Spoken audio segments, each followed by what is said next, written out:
இருக்குங்க. இன்றைக்கி நம்ம வந்து வீடியோவில் என்ன பார்க்க போகிறோம்னா விளக்கெண்ணெய் காசுறதை பற்றி தான் பார்க்க போகிறோம். வந்து நம்ம காட்டிலே அறுவடை பண்ண கொட்டை முத்தை வந்து நம்ம வருஷம்னா செக்காடி தான் நம்ம எண்ணெயாக விற்கிறது.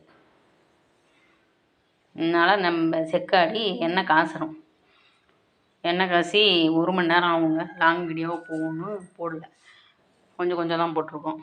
எண்ணெய் வந்து 1 மணி நேரம் நல்லா கிண்டனோம்னா அந்த கக்கமெல்லாம் உருண்டு வரும். உருண்டு வந்துச்சுன்னாக்கா கடைசி பதத்தில் தண்ணி தெளித்தோம்னா பொடன்னு சத்தம் வரும்.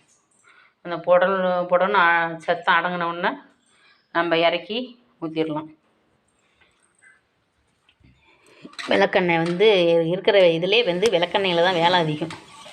கல்லெண்ணெயெல்லாம் அப்படியே ஆட்டி தாளிக்க ஆரம்பிச்சிக்கலாம். ஆனால் விளக்கெண்ணெய் வந்து ஆட்டிக்கிட்டு வந்து காசி அப்புறம் தான் நம்ம தயார் பண்ண முடியும். கடையில் வந்து நம்ம வந்து வாங்கி பார்த்தோம்னா பச்சை தண்ணி மாதிரி இருக்கும். இதே நம்ம நாம் கொட்டமுத்து வாங்கி ஆட்டி காசுனாலும் நல்லாயிருக்கும். நம்ம காட்டு இதாக இருந்தும் இப்போ நல்லாயிருக்கும். பாருங்கள், எண்ணெய் பாருங்கள், தேன் மாதிரி இருக்குது.